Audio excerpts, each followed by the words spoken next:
Sia abo magana de shema munyina mo adwona so biem yotena se de no siaka se bo ababa somona samodo a yoda baraba chama tifini atwama trenu afa abafonten fidie no so www.sompaonline.com Facebook re Sompa 93.1 on YouTube Sompa TV ana samo yoda ban yede makoche no binie mampanye na da kwa akofo de ato dwa sa enuano mo a anano wadan wo ye o ya kire wi akire posifo kwa kire won mo no wo mo so ne won mo ban ana de wo makokodu bia ya ene won mo wi afa presiding bishop Adama Methodist asafono de ato aban wanim sayenkeka yan wo na yensu wansu wan wa ya sel no ye wo se betumi anya no pomasi bre ana wakọ UK aman ne mu a Ghana da shia ya won mo so keka wo ho abom ayo ya kire ade atia sene na kire ya dagalam se no aban ne won force enye oyo sanso ana ya bakọ nsanfoforo mu Dr. Matthew oboko prampedi ato Ghana fo anim wo se aban wa ya to no anya se wo ye Kristo ni we muslimi ni anasa sabio we asantini we anwonani ne de to aba na mom ya wose aba makema menkabia mamuo no ade anim ne hu se nipa ye to aba manom no wo so etra bai ye wo nimdi a wo betumi di aboa amagana akonka we ana sama hodo bi edika asare tio ya bobo ne nyina no a ye de baba so mo sen me no sia ka se boya faseda amanyumako ye 21st clinic Arosora Sciatica Expert through Herbal Center. What a through capsules and so atayachi. Naya no kwa express group na de wutu kwan. Cloud internet, the fastest internet in the world. And a mizo and a 5G so atayachi. When in your corner kaya bi abrepam, yada one man yina won sempa to janono. Meso matana siaden day. Namabakan kan sami yina kroje diama wono. Medi ane.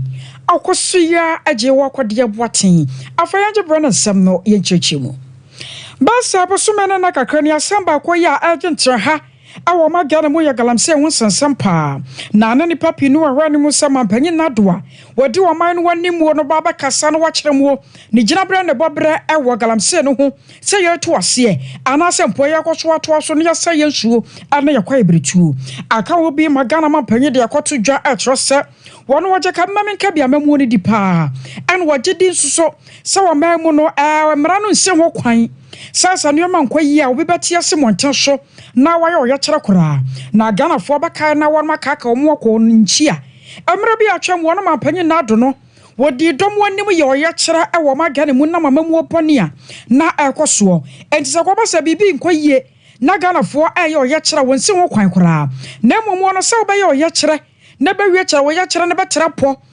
bekwa kwa wie kyere kora pro Ghana sumdwe e wo no obepese obedane ebutu de enya de ono saade no soso akwaba no sa no no magana akwakodi aposifo ane atamu adwane won manim sasase we wo mekuramu na asamba akone nneoma hodo bi na no da ekuwa ye fe won se democracy hub wo mo ye oye kyere se yensu wansu wasai nanka enti amra na so wie kyere wo mo ye kyere ne ma ne trapo ama aposifo kwakyekire bi no wose won ne nsanim nemom won mo suni won mo ban ene de wo makodru bia ya ene wo mo seseye. Protest movements, we've seen a lot of protests. Some activists were arrested, put in jail. The opposition is saying you're trying to stifle dissent.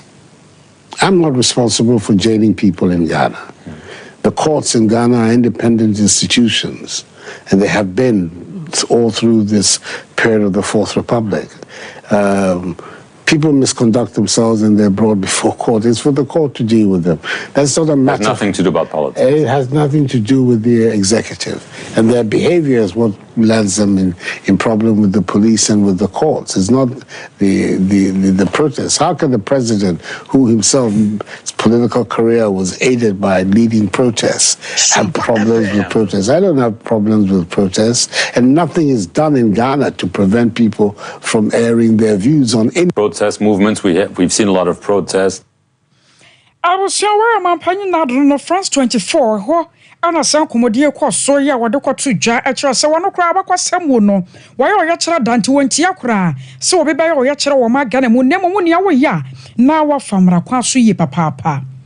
Presiding Bishop Adama Methodist asafo no Most Reverend Dr. Paul Kwabanabwafo anaka say wɔde ato mampanye nado ana fɛ ɔma Ghana temu adwane ni mu sɛ wɔman no ankasa no baabi ayɛkeka kɔ no sɛ wɔno ano a na wɔfu paa na yanka ho sɛ Ghana baako pɛ ne yɛwɔ si yɛbɛtumi akyekyere ne yie sɛ ne yɛnara yɛ asase no yɛnananom ka de to hɔ no mo no ɛnam sa yɛ so ntini wɔsrɛ mpanyimfoɔ sɛ wɔnom a wɔmode mmara hyɛ wɔnom nsɛm wɔnom sɛ nsuo ne kɔwie kyerɛ korampo no a aya ne yɛyɛ no sɛ wɔdeɛ wɔyɛ amanyɔni nti yɛnya no na wɔno nko antu afɛ Ghana ni mmɔbrɔ wɔn wɔtene ba bie no wɔn de yɛma mmara no nie no wɔsɛ saa deɛ no wɔkɔ soɔ no ɛno ka ho bi ɛna ama nnɛ galamsey no yɛntumi nto aseɛ wɔsɛ wɔhwɛ mu paa no wɔyɛ wɔn mpanyimfoɔ titiri ne ani ntini ɛkoko dam a wɔn hyɛ aseɛ ma galamsey ne kɔ so na nsafo de yɛnkyɛ wɔn mu o na mmom yɛn ni mmɔbrɔ wɔ bi ɔtene ba bie wɔn na mmara no ne die na sɛ yɛkɔ so ama mmara no akɔ sɛ yade a ɛne no ɔman Ghana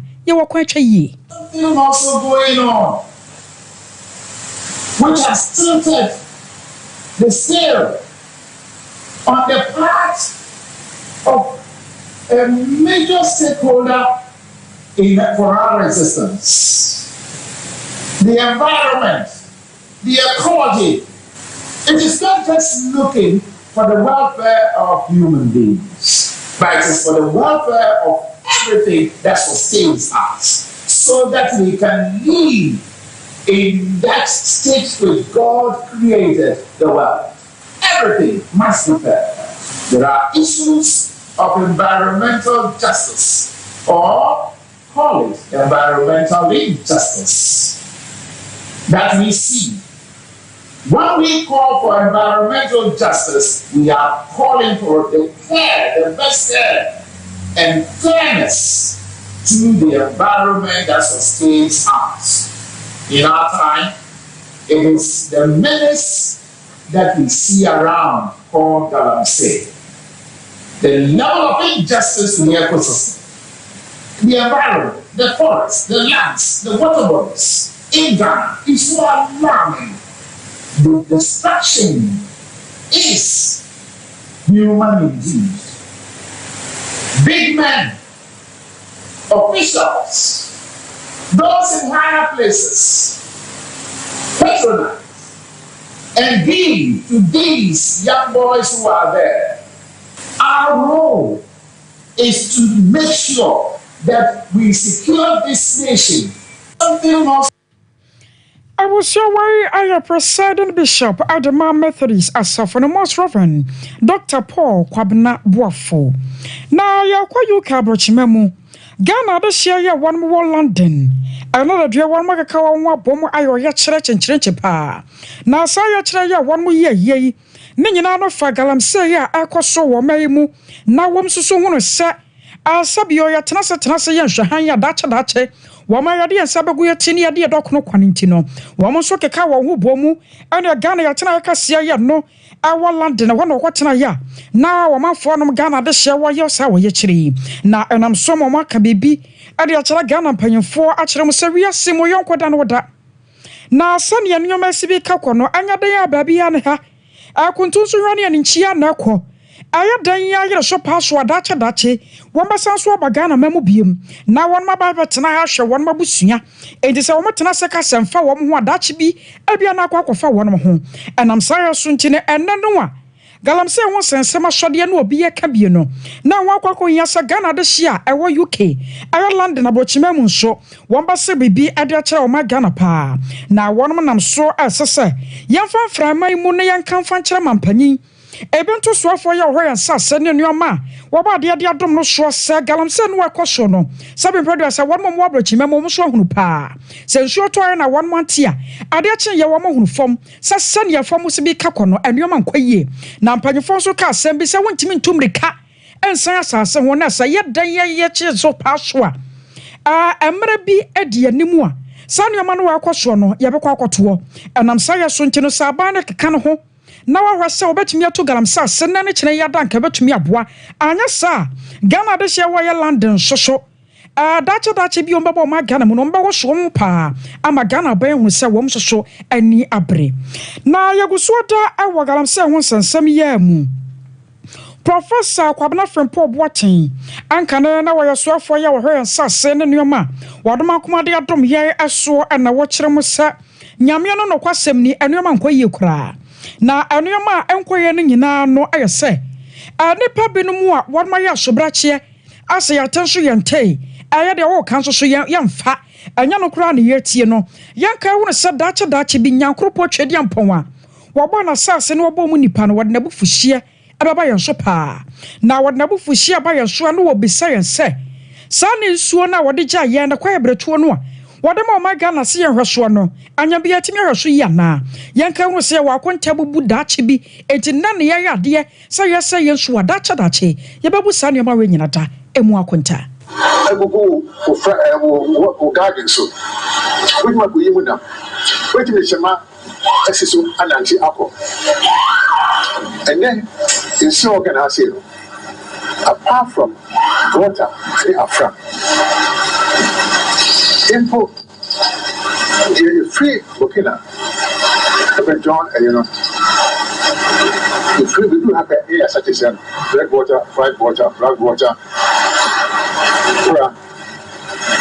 channel of fame in a numb crowd of face so I'm a dynamic man, I'm saying, teachers also class of quiet.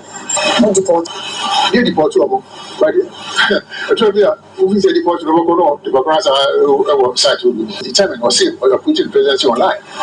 That was one sentence, and it was kept on ringing in my ears. So I take it seriously. I take my work seriously, my job seriously. First interview, therefore I said, we tear now. What you have say, we are so. What can I say? We say, it's your guys. That's also be the door. What you work? People I trained. I've bought a lot of things, structures for the study center.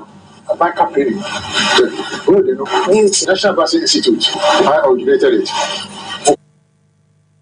I was your way Professor Kwabena Frimpong Boateng nane anaye kwatie na fa ye kwansan fofromu on monya for Dr. Matthew Boko Prempire Franka tunya be de childema NPP amanyoko no na wode ato dwa e wobantema bra na won mo nante atene kene won mapomu na wo kire mu se e fru sana ni fra di bepem ne ye o ma Ghana ya sase se ye to aba no ade ba ko won ti bi da na wonim mpo so obati bi mpo da ayenyimu sa ya be hunu se we ye gonja we ye mampusini we ye asantini we ye frafrani nti ye to de amasa nipa no sa de na bi nkoso na mmom no wana na mpampi no wana Ghana for hwe nipa wasafata se de ni do ma Ghana so a ebeye yie enam sa ya so ntire wasra pa sase ne NPP amanyoko no ya mampanyi nato wode ne mo sa mampanyi ne batena akonwa so wa ne hye pa ade afane nti o mama no nyina hwe na yanto aba emfama Dr. Alhaji Mahmoud Bawumiapa wose kwaba ne sa no abeboa ma aba wo hyehyeye na nneoma de gu akwamu na ne soade hunu no atumi abam mo ama Ghana ye fradum mu asa kwadum mu bio Mommy madada so be a ceremony obi a ceremony to the president day untia Ghana bakose president to declare about Ghana no friends ma meboa Prime Minister declare about Ghana no free buno meboa President Joseph the about Ghana no sister sala meboa demand President Naya Offiso, no Flamuna, and Ameboa, no Rollins, Meboa. President did no Autoso, no your Santini. President Autoso Sia, no your Gojani. President Autoso So, no your Chimney. And then the room and Pussy this one yet, or the Macato, or the President AJ. And this is for Pro. The best story Ghana had 9th December. Near to a berry. Not new president-elect. The final Dr. Mahmoud Bawumiapa. The former president John Dramani Mahama. Of on when the culture Ghana for say, and fear 9 would be for them way. Memoir. And you must say fear 9 or Obama or the day. Obega na ye, and obey the Botobi. Obega na ye, and obey the Botobi. Onto a book. Everyone say, Musa, I knew your bar, I didn't say, to move for the agro. That Bobby, I got to a book of you. I said, Bunima, President Bakubi, I got to a book. Oh no! I put the book of baby. Now, what tell your car? I say only over the side back on the home. I don't want that bustle. I mean, you go away. No, you ain't no quadra, quadra, bustle, quadra, no damage. Oh, we are not supporting this car, quadra, or the trouble. Now, but what if you start to the catch or set that where we are? Oh, I didn't see the other. I was sorry, I turn and carry Frank Atunia by the church, the Ma NPP Amanyukono, Dr. Matthew Opoku Prempe. I swear you show my gun and woman, some saw dear two jar at Chemose. One more was soon as yes, so pa. Sir and Nace a country and my bo. Ebia ekwoso wade chiafo was senior high school sa hotomo no wo betimi atwe aba no de ahwe sade no wo se na sentam wo no kan kwa kire kura ankame asan koda ne bia so de wo mo menso ebi mo den sekan hye wo mo ko soku mu twitwa wo mo yonko sekan wi akire ekura bukunkum wo mo wo soku mu a eno kwakwa ya de so de ababato wo masua aso ne so na doctor wasaya wo aduchum ya wo no yesofo hwe ma ga na wo masua so na ebo amane yi wo kire mo se nei wanu gusua da ya wo ye hyehyeye na wanu sere ma Ghana church for se wonu nya botoy mu pa emfama wonom na anyese bia ne ekoso no wonu nte anase mpo wonu mate no mabu nua ade agu wonu masumu na wanu ekoso no nyina no na won pese omde hyehyeye frenchim bi ba ababo church for ma mu ato wo mo na fa de suafo binimu a won pese omo ya sobra che be kire ma Ghana ya de suamuo na won kunkum krofo de mra hye wonu nsam wo no safo no nyina da emra betumi no wonu madi na anche kura anisode hu ne sabotaye yi won be na di ama Ghana fo nyina da atumi ehunu bi. Let me sound a note of caution to all students that there should be no tolerance for indiscipline in our schools.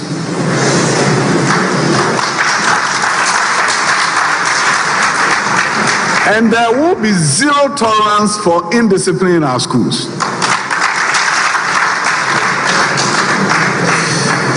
We have some proposals that we are going to be discussing with Charles and others regarding discipline in high schools. We have begun with the appointments of deans of discipline. That is a good start. Zero tolerance for indiscipline in our high schools. There are where students, when they finish their WASI, go on a rampage destroying school properties will be over. Because we are working, and we're going to be working with tertiary institutions, colleges of education, nursing training colleges, universities, to ensure that when you are moving from high school to the university, you will provide a testimonial.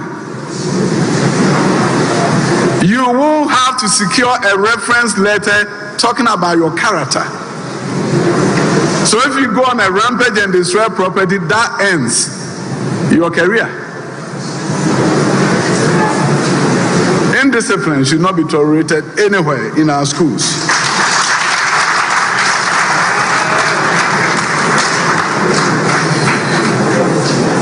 If you are proven to become a nuisance at a disadvantage, we'll give the school the right to do an opportunity transfer. You'll be sent to another school. I was only a terran I saw for you show my gun and woman see oneself so doctor or say yaw educhum. Now, my boy and Saka was Sir and Chakra. I be remember when she would see be a baba cost my Ghana. And I bet you see a national where you are HIV/AIDS conference. Ya Ghana, ya near Baba hosty, and the papa some people do any tree, and I won't be free for farmer my show ya be brema toya, and ya day now I'm about my Ghana moo, nearby your HIV/AIDS and one church. I want him dear quine about first year, but see no quine. Now one moment you be sure you bet me about one more buying. I was up kwan so na president adema HIV AC ICASC 2025 Dr. David ana ade asem yi tu dwa ya wo kire se ana ne ji ye pa ye na ho sepe se wa baba sesa asem yi di a kire ma Ghana se ye ana nyame ya dom wa ye baba gide se ye na so na ye de ho dwuma na we kan wana ne to so aduonum yensa enie ya chase bibremu ye de se adwuma nie eje so ma Ghana ye nya kwanya che se ye na ye jese ye na so ne ya hosti ne ya we se HIV AC ya de mo wa no ya betumi aba ho dawura na se eye ne da so kase e de mo my Ghana. They call for thematics and objective of the conference. Based on that, we call all the experts all over the world. They will come here in November, from 28 to 29 November. They are the ones that will set the target for the upcoming conference. And these targets will go through the end of HIV by 2030 and respond to the African Union agenda to end AIDS by 2030. I was attending a international conference on AIDS and STI. Panyu Kwancho for ya president, I would dear name Dr. David and Akasa and what you know. Director General Yawada Ghana AIDS Commissioner no Dr. Achome Etwahene one also a church mu a Ghana here Sasaj Medi o my Ghana yajisi naso. Major impact is the reawakening of Ghanaians about HIV. It is going to be an opportunity where we will see the social mobilization of Ghana's society from traditional authorities to professional bodies, civil society, and community levels is going to bring in a new momentum of active participation. I was your Ghana AIDS Commission Director General Dr. Chame Etwahene and Nayatin Kano. Now, Deputy Director of Education, here one Mantemu, Madam Harriet Segu, and Adiato about her phone another name say. Wabasrapa and Kodadi Shia. Ana woman shall ye papa see a betray na ya dia shame was in Pempe no one about and be one more. Woman for a few much, and Baba do fear no more macroma sans water da. And to when young Melania Dajan fan shark quadano, sending a woman she must sit here, every rich and a quadano quatrons or an warrior. Now about Crano Subo Sans a war about Tanocrano, I saw dear douse one to minion ye. Sa Quiniano son of warfare. Na wodi asrase me ni nku abata ya mafra no ho e wom se sika ho hia de na so sika ya panyina da no ya mafra no ene ye de hwe wonom awofo me peda ye hu de se ye wo mofra ma na ba tetsen na teta mofra ba na e wo mohia ka ho e mohia ma afofra no onya nyimizi anyimizi ma nyimpa otumpon ya peda ya hye won de ya wo hena sese ya ba tan e do ba ko school odo shatan odo ba ochrew odo dizi I want Saturday was that dama boyfriend in general found on post. And can carry him my number of free SHS was advanced free into a poor school Saturday 9 hours was a free to umbra draw support it. Yes, fair. Woman and I said they number 1 year. My father will show what had a way school for. I am my Saturday Musiaze. I am TikTok. They are for Facebook. And then the beauty and young Shaze and I was your Deputy Director of Education, you want Mantemo, Madam Harriet Segu, no speech and prize given Diana Koso, I would you come Methodist Basic School. I want to do some work or two, Jan, and what you know. Headmistress, ya wada sukun wano. Madam Augustina, and Nana one so far Sakoyan so, I did a so dear etuja. Major policy for education, employment, and agri. The whole in stake, now back to past secondary school, through honorable launch graduates, and I'm in we have about more than 50 laptops for both secondary school. Or the idea back on the Chama basic school, learning materials. Ebe kwa kwala one apan na ka bo mo cage e wo was ni na eboa e maso ekure all strategies e wo education foundation this year ya otua raba ko 530 scholarship e ya dia ono education dana ko adentia by the age of 5 and the parents e wuja no ntia ye busuafo adofo and the boa no enye sediti edibu ano a akanye so ye ezin bank CEO the bibia e fa education bia no e da yewura akoma so pa. I was away. I apanye paya or so be kwamra se the few NPP amanyoko no dimu. I wa hema lower than the street. I want manya for Kofi Agin. I na yatene nkano. Na when nyina no one year Lawrence kwabena Agin Sam one more na ekasa ye na ke ho animo se benya headmistress. Na no diama mo na so ye nya. Yan fa sedama 21st clinic. Where the sciatica aspect on watching no through a herbal center. One of the 3 core capsules and so attire chi. Express group na di wuto kwine. Was a baby up so could be an fabada one now one and more femizo and a 5G. Monso yadam wasia and Santa. Running me quadana than you know dom soya son. Nadian Menu Siakasia bore a babasom. As it appears, see a quadiama question some more Kelvin and a fair Ransford. Radamunina was see. Menso ambatina se ameken kan ye medin ene akosia age wakode boaten ya so ko apom din dwumadie wo hene yere mama yakura ye boa asiama ode toso